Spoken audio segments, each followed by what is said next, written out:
지구는 태고적부터 고대의 비밀을 간직하고 발견되기를 기다리고 있는 보물상자에 비유됩니다.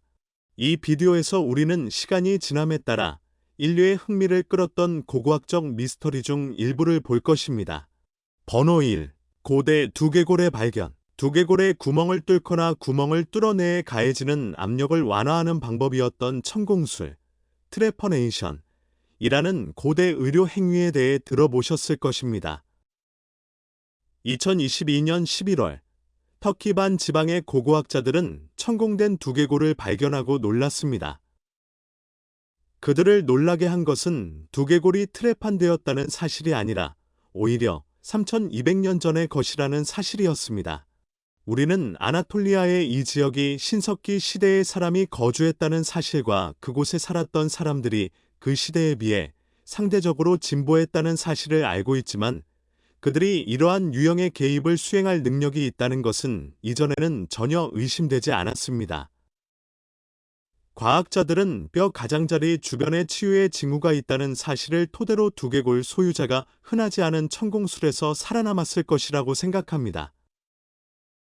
역사가들은 절박한 상황에서만 천공술이 시행된다고 믿고 있지만 고대 의사들은 천공술이 머리 부상, 두통, 심지어 악령의 침입까지 치료할 수 있다고 생각했습니다. 우리는 이 찬공을 받은 사람이 왜 그런 과정을 겪었는지 확실히 알 수 없지만 적어도 그 이야기를 전하기 위해 살았던 것 같습니다.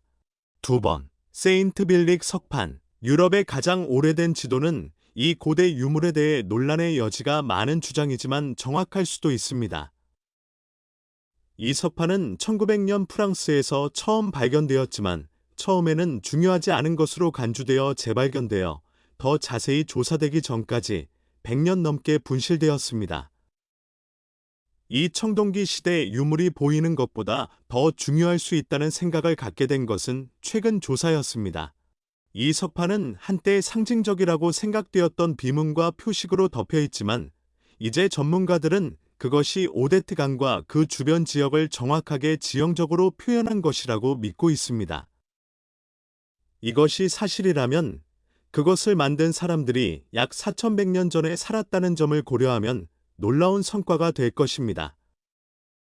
이 석판을 지도로 해석하면 아마도 당시의 지도자나 왕이 소유했던 영토를 나타내는 것으로 볼 수 있을 것입니다.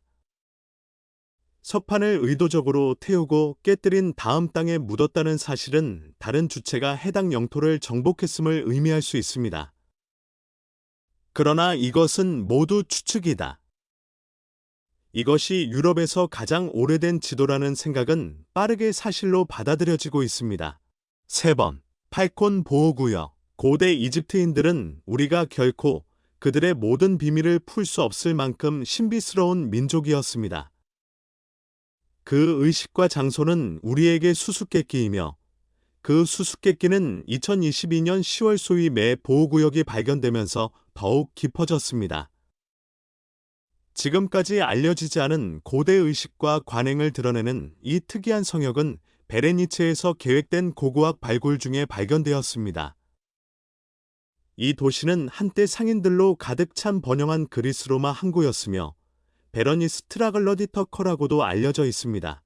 고고학적 증거에 따르면 이 성역은 4세기에서 5세기 사이에 만들어졌는데 그 기간 동안 도시는 블레미아스, 블러마이어스로 알려진 유목민 동부 사막 문화에 의해 부분적으로 통제되었습니다.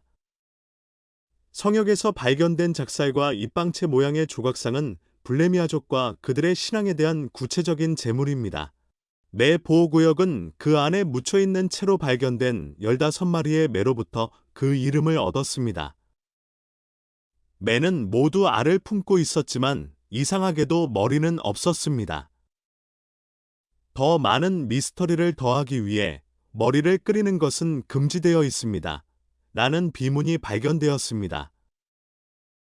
우리는 이 비문이 동물의 머리를 가리킨다고 추측할 수 있는데 그 이유는 대안이 소름 끼칠 것이기 때문입니다. 번호 4. 스톤 마스크. 9000년 전 헤브론 산과 유대 산맥 주변 땅에 거주했던 선사시대 사람들은 유목민 생활 방식에서 정착지를 건설하고 땅을 경작하는 생활 방식으로 전환하기 시작했습니다.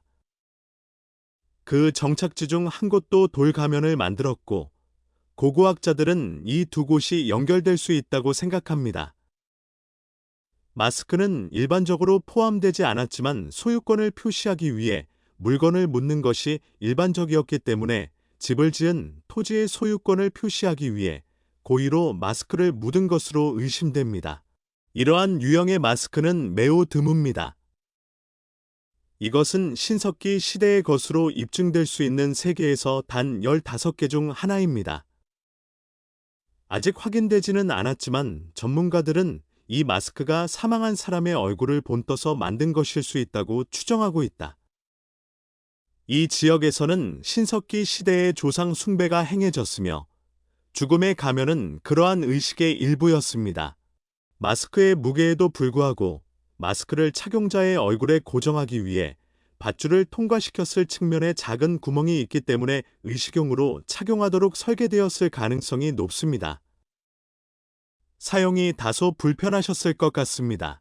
번호 투탕카멘의 침대. 새로운 연구에 따르면 투탕카멘 왕은 최초의 현대식 야영용 침대에서 잠을 잤을 가능성이 있습니다.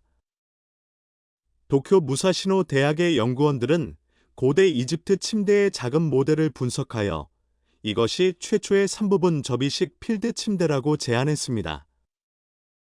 1922년 하워드 카터가 발견한 침대는 4개의 조각된 사자 모양의 다리와 나무, 그리고 무게의 대부분을 지탱하는 구리 합금 드럼으로 만들어졌습니다. 정교한 다리 모양으로 인해 접는 작업이 어려웠지만 디자이너는 독창적인 경첩을 사용하여 다리에 가해지는 스트레스를 완화했습니다. 연구원들은 이 침대가 내반족으로 인해 지팡이 없이는 걸을 수 없었던 젊은 왕의 기대에 대한 통찰력을 제공한다고 믿습니다. 신체적 한계에도 불구하고 그는 캠핑과 사냥을 꿈꿨다. 프로젝트 연구원 중 한 명인 니시모토 나오코, 네이오코 니시모토에 따르면 허약한 왕은 길고 힘든 탐험에 참여하지 않았지만 캠핑과 사냥을 좋아했다고 합니다. 그의 캠프 침대는 어떤 의미에서 시적이다.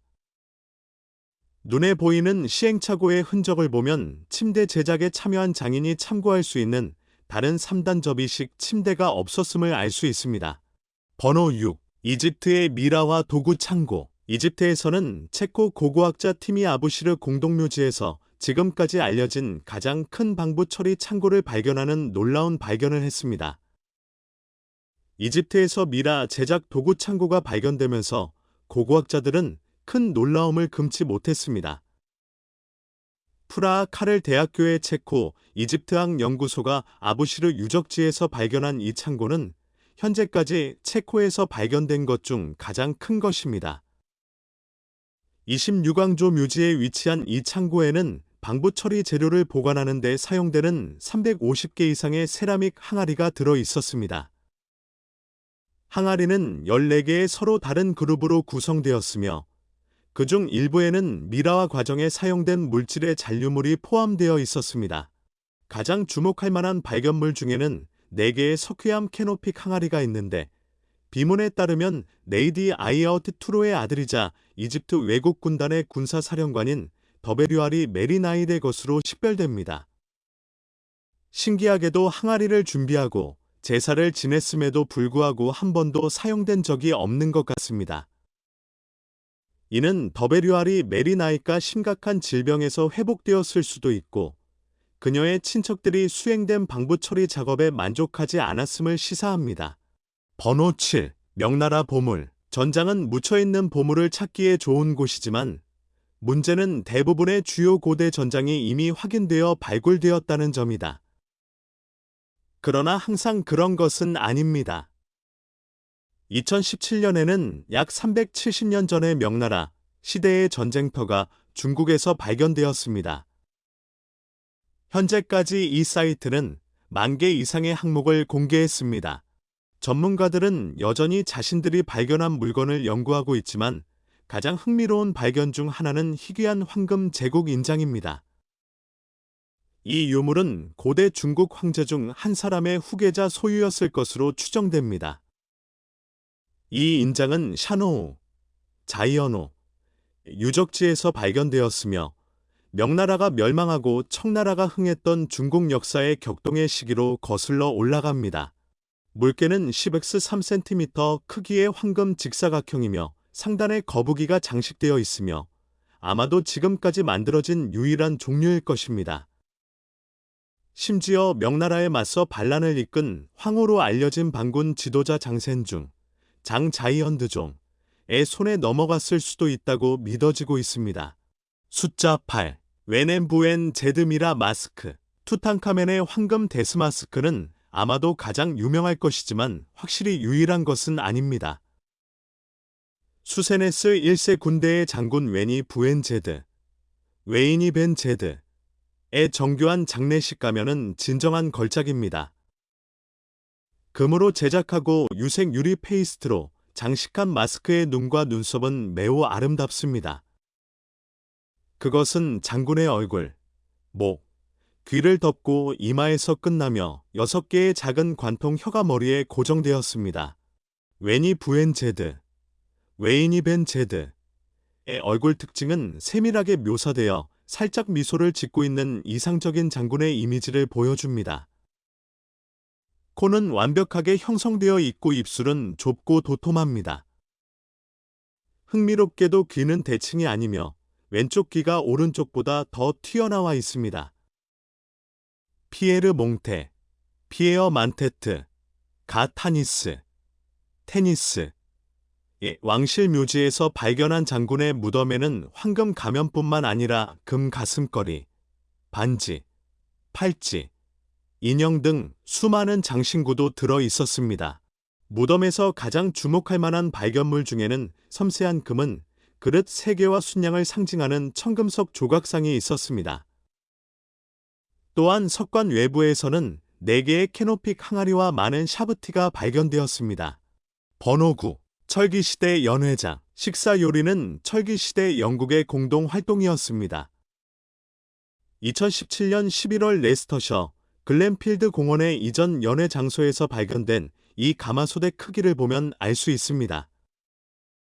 이 장소는 대규모 상업창고 건설을 앞두고 고고학자들에 의해 조사되었으며 몇 가지 흥미로운 결과가 나왔습니다. 철기 시대에 이곳에 작은 정착지가 있었던 것으로 보이지만 고고학자들이 나타나기 전까지는 그 누구도 그 존재를 알지 못했습니다. 팀은 계획된 개발 부지의 최북단에서 인클로저, 우편 구멍, 도랑 및 원형집을 확인했으며 영국 제도의 로마 시대에도 해당 부지에 사람이 계속 거주했다는 증거를 확인했습니다. 이 지역은 특히 브로치, 뿔모자, 드레스핀은 물론 11개의 금속 가마솥을 포함한 고대 금속 세공품이 풍부합니다. 여러 개의 철기 시대 가마솥이 유럽에서 함께 발견된 것은 이번이 2번째이며 지금까지 가장 많은 수입니다. 가마솥은 건물 주변의 원형 도랑에 배열되었으며 그 후 도랑이 채워졌는데 이는 아마도 현장에서의 의식 활동이 끝났음을 의미했을 것입니다. 번호 10. 이탈리아 코리날도의 철기 시대 무덤. 2020년 이탈리아 코리날도 마을에 새로운 스포츠 단지를 계획하는 동안 이탈리아에서 가장 주목할 만한 철기 시대 무덤 중 하나가 발견되었습니다. 묻힌 사람이 누구인지는 알 수 없지만 무덤에서 발견된 전차 등의 유물을 보면 그가 왕실 인물, 아마도 왕자였거나 왕이었을 가능성이 있음을 알 수 있습니다. 약 2700년 전 이탈리아 아드리아의 연안에 살았던 피센, 파이전, 문화에 속했던 것으로 추정된다. 피세니는 고대 그리스인의 교역 상대였으나 기원전 286년 로마인에 의해 완전히 멸절되어 문화를 상실했습니다. 무덤에서는 청동 투구와 엉덩이, 무기, 100여 점의 도자기 그릇 등이 출토돼 높은 지위를 짐작할 수 있다. 번호 11. 램 헤드 컬렉션. 2023년 초 이집트 남부 아비도스에 있는 람세스 1세 신전 발굴에서 뉴욕 대학교 고대 세계 연구연구소 팀은 프톨레마이오스 시대로 거슬러 올라가는 최소 2000개의 미라 순양 머리를 발견했습니다. 동물의 잔해. 이 발견은 2000년이 넘는 기간 동안 해당 사이트에 대한 정보를 제공합니다. 미라로 만든 순양 머리는 람세스가 죽은 지 약 1000년이 지난 후에도 그에 대한 지속적인 존경을 나타내는 봉헌물로 여겨집니다. 연구팀은 또한 고왕국제 유광조 시대의 벽 두께가 약 5m에 달하는 대형 궁전 구조물과 여러 조각상, 파피루스, 고대 나무 유적, 가죽 의류 및 신발을 발견했습니다. 수아그주에 위치한 아비도스는 이집트의 중요한 고고학 유적지로 초기 이집트 왕족의 묘지이자 오시리스 신앙의 순례지 역할을 했습니다. 최근 발견은 람세스 신전 건설 전 아비도스의 고대 풍경에 대한 통찰력을 복원할 수 있는 독특한 기회를 제공합니다. 번호 12. 얼러포의 음향학적 경이로움. 이란에는 아름다운 고대 건물이 부족하지 않지만 1600년대 초 페르시아 제국의 사파비 왕조 시대의 샤 아바스 1세의 명령에 따라 이스파한의 나크세 자한 광장에 건축된 알라프의 아름다움과 비교할 수 있는 건물은 거의 없습니다. 궁전 안에 있는 방은 음악실로 왕이 손님들을 접대하고 왕실 파티와 리셉션을 주최했던 곳입니다. 과학자와 건축가 모두 이 건물을 음향공학의 걸작으로 여깁니다. 꽃병 모양으로 조각된 다양한 벽감이 있는 이중벽은 에코를 흡수하고 전기 기술을 통해 수세기 전에 가능했던 사중 음향 시스템을 생성하도록 설계되었습니다. 방 중앙에 서서 박수를 치면 방의 크기가 아무리 커도 아무 소리도 들리지 않을 것입니다. 이 놀랍도록 기발한 디자인 덕분에 왕의 파티에 참석한 모든 손님들은 세타르와 카만체와 같은 악기를 연주하는 라이브 음악가의 모든 음을 왜곡 없이 들을 수 있었습니다. 틈새는 사운드 디퓨저 역할을 하며 400년 전의 놀라운 음향 정교함을 보여줍니다. 번호 13. 스네티샴의 위대한 토크. 대형 박물관에 있는 대형 스네티샴 토르크를 보면 이 멋진 황금 조각이 한때 영국 왕이나 여왕의 소유물이었다는 것을 짐작할 수 있습니다. 연대를 추측한다면 아마도 300년이나 400년이 넘었다고 말할 수 없을 것입니다. 왜냐하면 놀랄 만큼 상태가 양호하고 복잡한 디자인이 숙련된 장인의 솜씨를 분명히 나타내기 때문입니다. 그러나 이 놀라운 황금 토르크는 불과 2000년 전에 만들어졌기 때문에 그러한 가정은 진실과는 거리가 멀습니다. 이것은 영국에서 발견된 가장 아름답고 가장 잘 보존된 철기시대 토크이며 1950년에 발굴된 악명 높은 스네티셈 보물에서 나온 것입니다. 우리는 이 물체와 함께 발견된 동전 덕분에 이 물체의 연대를 더 정확하게 알 수 있는데 이는 그것이 주조되었음을 나타냅니다. 기원전 75년 아이서니 부족은 이 기간 동안 영국의 이 지역에 살았던 것으로 알려져 있으므로 이 토옥는 그들의 지도자 중 한 사람의 것이었을 가능성이 있습니다. 그것은 로마 디자인이 아니며 순금 토크를 소유할 수 있는 지위나 자원을 다른 사람이 가질 것이라고 상상하기 어렵습니다. 번호 14. 인간의 치아. 2022년 9월 유럽 국가 조지아에서 1800에서 2000년 된 인간의 치아라는 놀라운 발견이 이루어졌습니다. 이 발견은 조지아가 유럽에서 가장 초기의 인간 정착지가 있었던 곳이자 아마도 아프리카 밖에서 가장 오래된 정착지 중 하나일 것이라는 이론을 강화합니다. 드마니시 자치구 크베모 오로즈마니, 크베모 오라즈메니, 마을에서 발견된 이 치아는 초기 인류종에 속합니다. 이 유적지는 이미 1990년대 후반에 100만 년이 넘은 인간 두개골을 발견하는 등 놀라운 발견을 제공한 바 있습니다. 비록 치아가 훨씬 젊기는 하지만 이것이 그럴 수 있다는 가설을 뒷받침해주기 때문에 여전히 중요합니다. 아프리카를 떠난 후 인간이 정착한 최초의 장소 중 하나였습니다. 그러나 가장 오래된 인간 화석의 영예는 280만 년 전으로 거슬러 올라가는 에드오피아에서 발견된 턱 부분에 속합니다. 최근 조지아에서 발견된 이 발견은 인간 발달 초기와 아프리카 외부로의 확장에 대한 우리의 이해를 바꿀 가능성이 있습니다. 번호 15. 아비도스의 장례식장. 다음으로 흥미로운 발견은 고대 이집트 도시 아비도스, 어바이더스에서 나왔습니다. 2016년 11월, 고고학자들은 약 3,800년 전 왕의 매장선의 매장지로 사용되었던 것으로 보이는 진흙 벽돌묘실 유적지를 찾았습니다. 배는 매장실 내의 유일한 물리적 물체였지만 어떤 이유에서인지 벽에는 총 120척의 비슷한 배의 전체 함대 그림이 붙어 있었습니다. 이 배는 근처에 무덤이 있는 것으로 보아 세누스레트 2세, 서노즈레트 2로 알려진 제12왕 조왕의 소유였을 가능성이 높습니다. 영국의 고고학자 아어서 웨이골이 1902년 이곳에서 특이한 점을 발견하고 발굴을 시작했기 때문에 이 장소는 훨씬 더 일찍 발견되었을 수 있습니다. 그러나 그의 팀이 작업하는 동안 지붕이 무너져 프로젝트를 포기했습니다. 이 배들은 사후 세계에서 살아나고 죽은 통치자를 영원히 여행하게 해줄 것으로 예상되었습니다. 수많은 그림으로 둘러싸인 배를 발견한 것은 독특하지만 이 배가 어떤 일을 해서 그런 특별한 대우를 받을 자격이 있는지는 알 수 없습니다.